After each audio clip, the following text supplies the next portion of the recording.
And I think if you like, of course, to know when is it going to be over, the answer would really be the question of when is the macroeconomy going to stabilize? How long is it going to take for us to run through this to either deal with inflation, deal with a recession, and have the economy recover? And you know, I really don't think it's going to be more than a few quarters from now. So my feeling is we're not talking about a really long-term period of high volatility, but I kind of thought we were maybe approaching the end already, and now with maybe it's not so clear. So then what about the credit industry? The banks have been struggling. Many of you are investors. Many of you may be in the banking sector. Banks have done terribly this year. Investors in banks have lost a lot of money. What's going on? Well, we give a lot of credit to the subprime mortgage problem, which the U.S. managed to export to a lot of investors around the world. But I think I want to say a couple things to help us understand how, at least my view as to how this could have happened. Basically, subprime mortgages are very risky loans. Everyone knows that they're called subprime because the investors really wouldn't qualify any other way for these loans. So defaults are not very surprising in the subprime sector, and investors should be compensated for that and should recognize that they're expecting defaults. So why is this sector such a surprise? Well, I have three reasons, but I'm not interested in the first two. The first one is that the last housing crisis was before we had much subprime lending, and so there wasn't really any data that we could use. The second is that there was clearly inappropriate and potentially fraudulent practices going on in subprime lending. But again, I don't think that's really the heart of it. I think the heart of it is the securitization. That these loans were packaged in complex securities, collateralized debt obligations, where investors could buy relatively riskless tranches where the underlying asset is very risky. And it was unclear how much risk you were taking when you invested in a AAA tranche of a subprime loan. The rating agencies thought it was very low risk. The people who originated these thought it was low risk. In fact, they thought it was so low risk and such a good deal that they kept many of them themselves. And the biggest losers are the people that originated these CDOs. And then investors thought, well, it's a few basis points more than I could get on some kind of other more conventional loans, so why not do this? Because it's still AAA. Few people did enough homework to recognize what could happen if the housing market turned down and the correlations were not constant, but they rose over time and default rates rose over time. And consequently, investors took a lot more risk than they thought, and I think that's the reason this is surprising.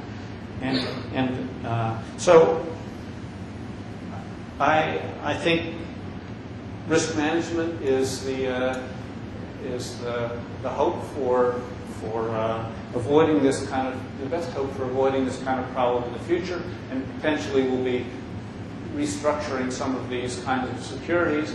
But securitization of loans makes so much economic sense. I'm sure that's not going to go away. It's really just a problem of understanding what kind of risks we're taking when we hold them.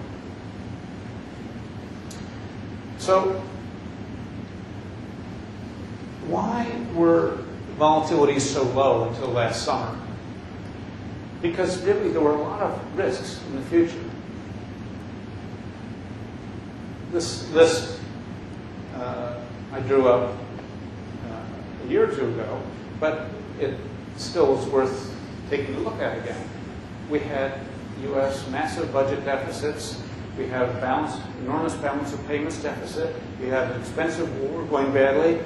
Chinese ownership of vast U.S. debt, high energy prices, and possibly too many private equity and hedge funds. These are things that worry people. I don't know whether they should or not, but they're things that worry people. But volatility still was low.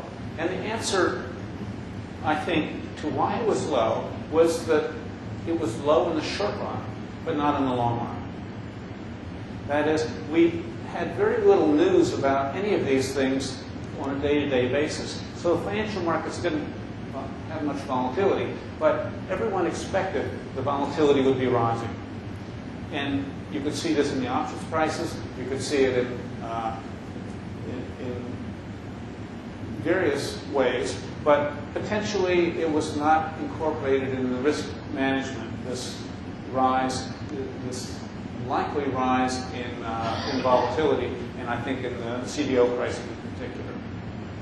So, were we prepared? Well, I guess we were not prepared for the rise in volatility. At least most investors were pretty surprised when volatility went up last August. Lost a lot of money at the beginning. Others have profited from it, but we need to keep our eye on long-run volatility. Well, I'd like to close with sort of a more speculative discussion of what I call very long-run risks. These are a different set of risks from what we've been talking about, but I'd like to put them in the same framework. We've talked about risks that are in the future. Well, there's some risks that are in the distant future. And yet, as financial investors and as policymakers, we need to pay attention to these risks as well. And these two risks I want to talk about are climate change and public pension fund solvency. In the U.S., this means Social Security. Many other countries have underfunded public pension funds. And both of these are issues that we can ignore for a while. But ultimately, they are going to require large amounts of government expenditure, higher taxes, and there are not that many of young people in this room, but the young people in this room are going to have to pay these taxes while we're all enjoying the retirement benefits. So this is a problem that I think we all ought to pay attention to. And my suspicion is that financial markets already do pay attention to this. And in fact, stock prices are actually a little lower than they would otherwise be if these risks were not out there. In other words, there are some things where we really don't think that even though the risk is in the long-run future, we discount the stock price some amount for that risk. So what do we do about this?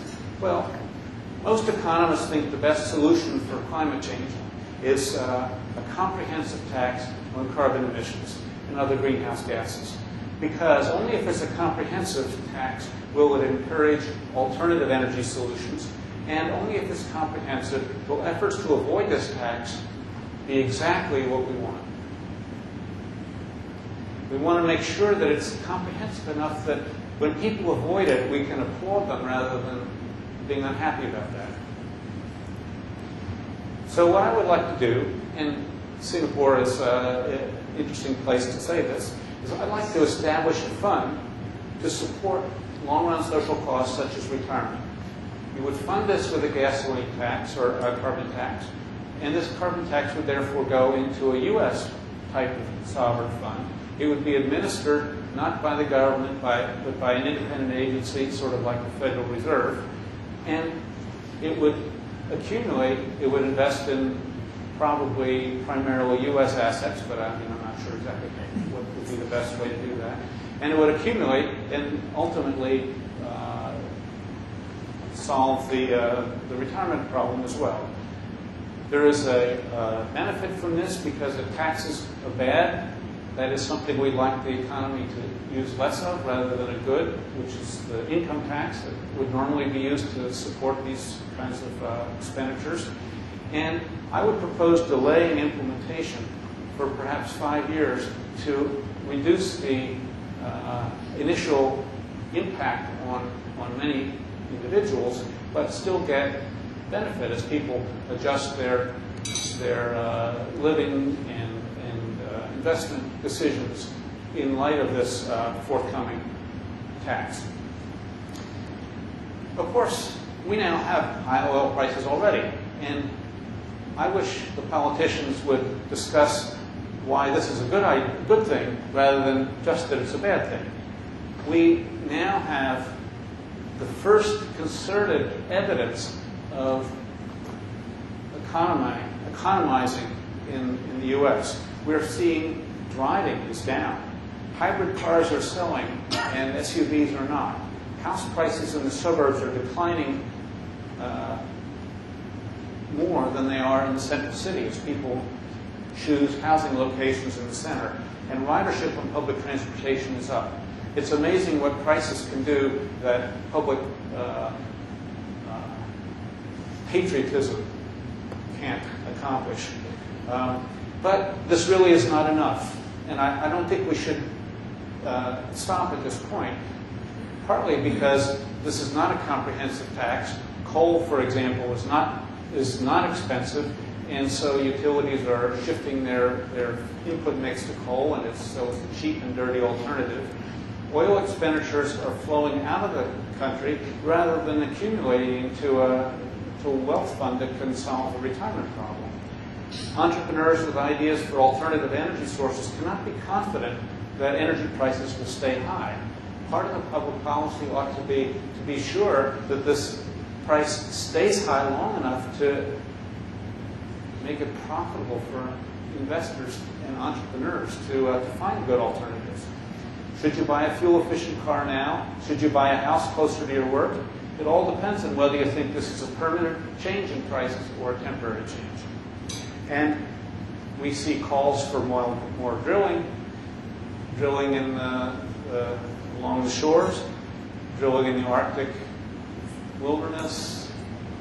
It seems to me that's not necessarily the right solution. I know that this involves some people here, but at least I don't think finding more oil is necessarily the solution. I think finding the ways to avoid our dependence on oil are the more important solutions. So, what are some of the alternatives being proposed? We have a cap-and-trade solution in many countries. That was the Kyoto Agreement. The problem with that is it only covers a subset of emissions. It's not comprehensive. And typically, the emission certificates are given away rather than auctioned. So there's no revenue being generated by this. And actually, I don't think the European experiment has actually proved very successful in reducing emissions. With a comprehensive tax, green products would become cheap and would sell well. Again, it would be a market that people would get into, producing inexpensive green products rather than being the most expensive things you can buy. And suppose we're wrong. Suppose we've miscalculated this whole thing, and that the Earth actually is better at solving this problem than we think. Have we done something terrible to the economy if we follow this plan? Well, what will have happened is we'll have reduced our dependence on oil. We will have developed alternative technologies. The net effect is we will have extended the number of years of supply that we have on this planet, and we'll have accumulated a fund to solve Social Security. Really, this is not a bad outcome, given that we have made this we could have made this terrible scientific mistake. So anyway, I'm hoping that this will get some discussion in the U.S., but I think it's actually a global sort of an issue that people might be interested in. And so here is a picture that seems relevant. Actually, I even saw it in the paper the other day, so you may have seen it recently, but this is a picture of the second richest man in the world, or something like that. This is Bill Gates, or maybe Billy Gates, I don't know, down in the corner here, who's just retired from Microsoft. And this is a picture of the most unlikely organizational chart you've ever seen. This is Microsoft in 1978, and you would never invest in that, right? Well, obviously you should have, but in 30 years, look what's happened to Microsoft. It's gone from being a garage-style company to being this enormous powerhouse. And the same thing could happen for this kind of a climate proposal. It starts small, but in 30 years, the changes could be absolutely dramatic. And we could really solve so many of these issues, I think, if we take it on today. So, in conclusion, let me suggest that you take only the risks you intend to take, keep an eye on the long-run risks, and remember, reducing long-run risks give benefits today. So, with that, I'll suggest that, well, if you need some light reading, I have a book coming out at the end of the summer called Anticipating Correlations, which is not exactly what we talked about today, but it's some of the same issues. And finally, my favorite cafe is the Arch Cafe in Sydney. And so, thank you.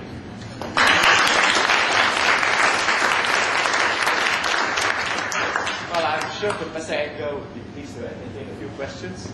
So.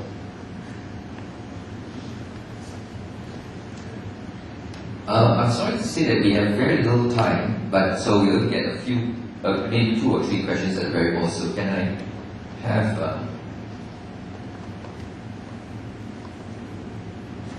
Don't be shy. I do want to say that the presentation will be given to all the members here.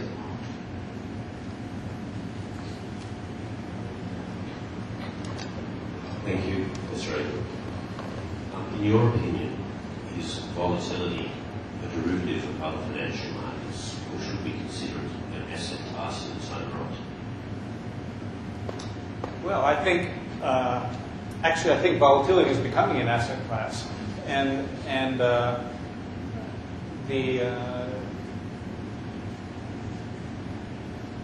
first of all, let me say, I think that, maybe I did or didn't say this, I think that volatility is not necessarily a good or a bad thing. I mean, it is risk, but a financial market with no volatility is not a good financial market because it means that it's not adjusting to prices.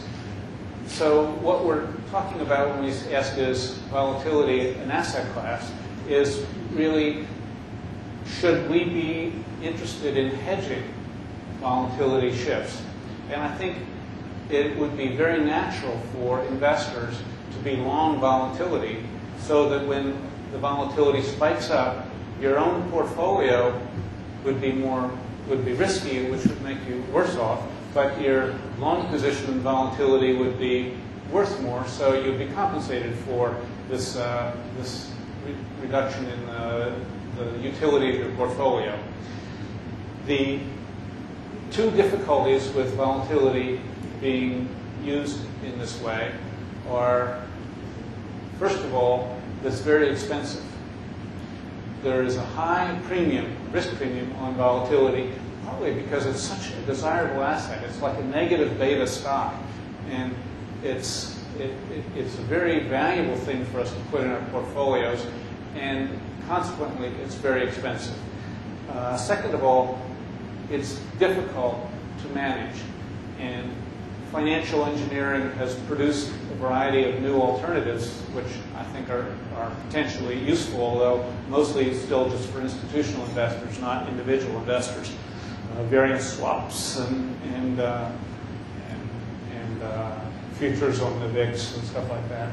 So I kind of think over time some of those spreads will come down and it will be more natural for people to invest in volatility.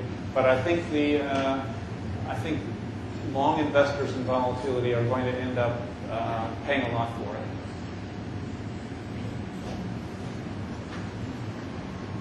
How have the volatility premia baked into options prices compared to the predicted value of the ARCH model changed over time?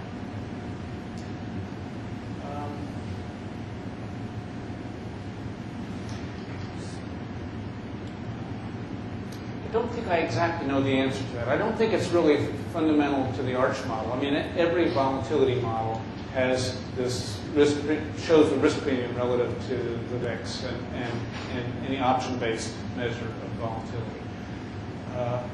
So I don't know quite how it's changed over time. I expect that the risk premiums increase because I do know that the correlation between changes in volatility and changes and in returns, which has been negative for a long time, has become increasingly negative and is now approaching a correlation of minus 0.8 or more on a daily basis. So I suspect that the risk premium has also increased, but I guess I don't have any first-hand evidence on that.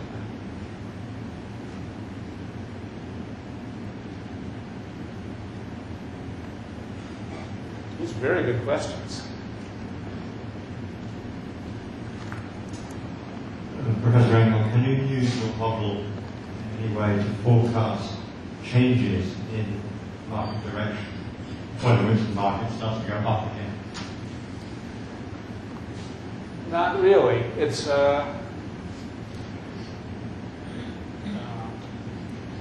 it's really designed to measure the risk of the market rather than the direction. And I've seen people use it for market direction, but I don't really feel like that's an appropriate use.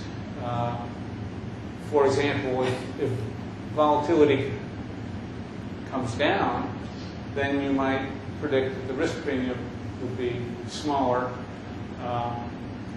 But that's sort of a chicken and egg kind of problem. I don't know whether the risk premium is so simply predicted as that. So I don't think of it as useful for that, but I do know people put it in their models. So your idea of this comprehensive carbon tax, have you sold it to Obama or McCain?